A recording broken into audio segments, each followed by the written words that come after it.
So we'll be getting a hold of Dr. Ann. Good for you. Thank you. Welcome. Thank you. Way to go, Deb. All right. We had lost an area code, North Dakota. Can we get that back or no? Okay, don't have it. So let's move to area code 727. Hi, this is Joyce Capello in New Jersey. Hi, Joyce. Can you hear me? I know I have some bad reception going on. No, you sound fine. Go ahead.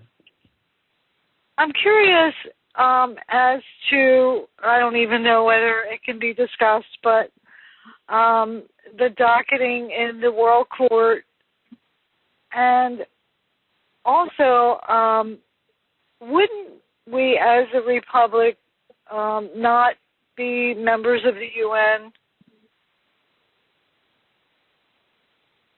Well, or am I mistaken? I'm not clear on that. United Nations is an organization that many nations are a part of. I don't know that it would be practical at this point to completely withdraw from the UN. However, our rules of engagement with the UN definitely need to be changed. But the United Nations could be a good thing if it's used properly, but our leaders have not used it that way. And so there are a lot of issues I have with it, and we would have to take a look at those things.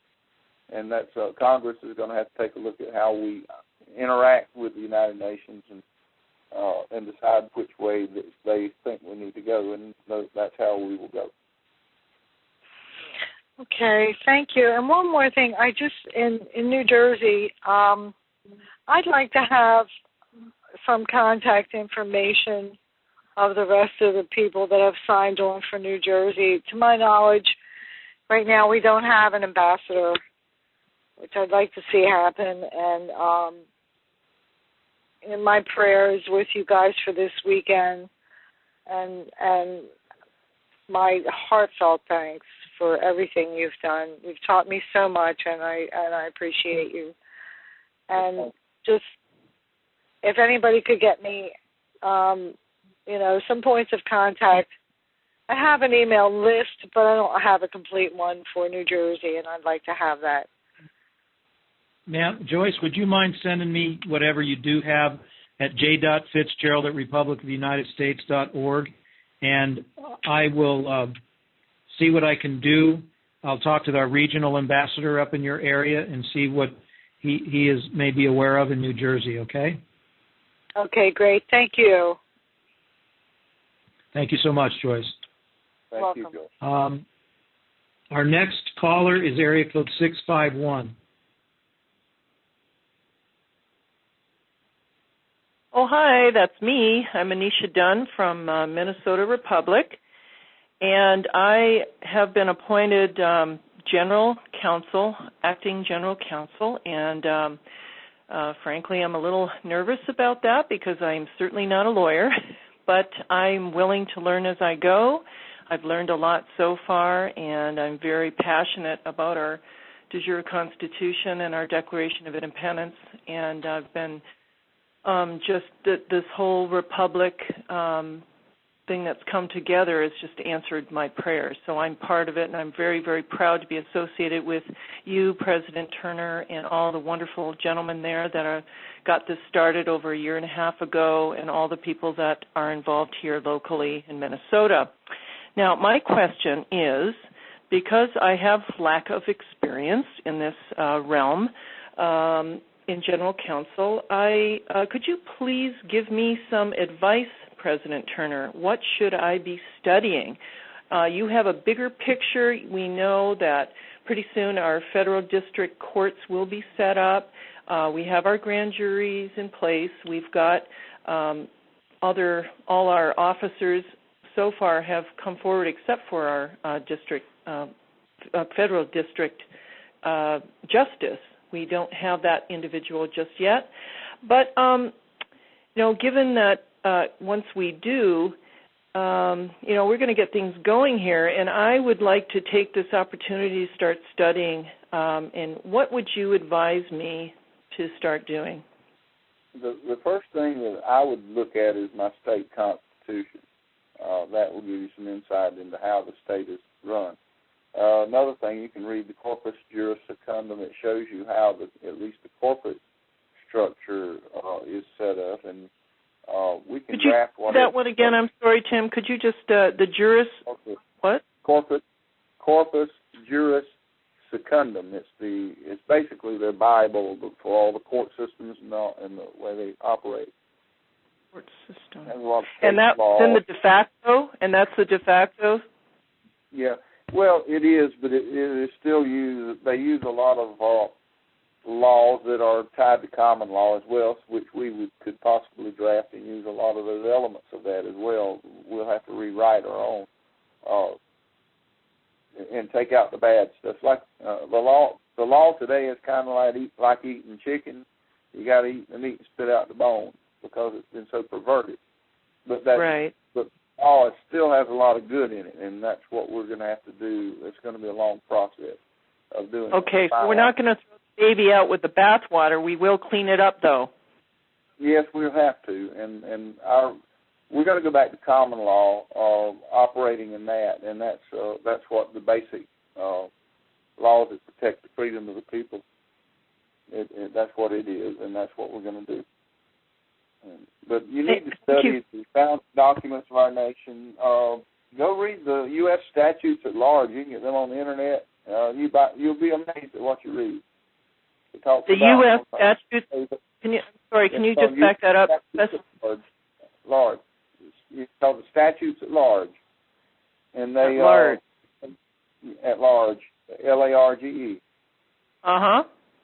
And that you'll be surprised what you learn by reading those documents. It's amazing what's in them, and you get a lot of knowledge about how our country was created and how it operates by studying some of these things. Beautiful. Is there anything else that I should prepare myself, or is that a pretty good ballpark right there? Well, that'll keep you busy for a while there. All right. A lot of information. I had a question, too, about our courts. In the next few weeks, we might, just like Arizona, we might, which is very encouraging, by the way. I mean, I was very excited to hear that our Republic grand jury in Arizona actually succeeded in saving somebody in their house and keeping the bankers from taking their home.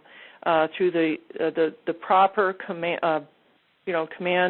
chain of command there, from the people to the grand jury to the sheriff, which is perfect. That just goes to show us that that's a common law process. Is that not correct? Yeah, that's correct, and the sheriff acted properly. And I think you're going to see more and more of that. The sheriffs are waking up across America, and you're going to see them cooperate with us a lot more. We're going to also have elections and elect a lot of these sheriffs into the Republic elections as well, probably in the future. And some of them may be, the corrupt ones need to be replaced. But there are some good people out there that are stepping up and coming forward now. Now, I had a question about courts, the actual physical location. Are we going to be using the current county courts, or are we going to be doing our cases in our own locations of our choice? Like, how's that going to work? Well, I don't know yet exactly how it's going to work. I do know that we're going to make petition those when the corporation fails, which it's about to. Then those buildings will be under our control, and so we'll run courts from them ourselves, probably. And that's probably what we're looking at. But there's going to be a lot of changes that are going to have to be made to bring it back under the proper law form. Right, but in the transition period, we'll probably have to use our own locations then, I take it. Probably, but I don't think it's going to be a very long transition period, honestly. I think it's going to be closed because of the fact they're going out of business, and that's who they're incorporated under. all your courts are incorporations or corporations under the United States Corporation. Even your city and county courts, state courts, federal courts, all of them are. We don't have. We're going to establish Article 3 courts, which are the only lawful courts. The legal system courts that we have today were never properly sanctioned by law and only operate. And Article. I'm sorry. Yeah, we only have 2 Article 3 courts in the country, one in New York and one in Hawaii. The rest of them are actually admiralty courts and equity courts that are not properly seated under the constitutional rules, and they've been operating unlawfully for a long time. Not necessarily illegally, though. They've been operating legally on the consent of the people. But there are some issues there with that because of the way they've been obtaining the consent.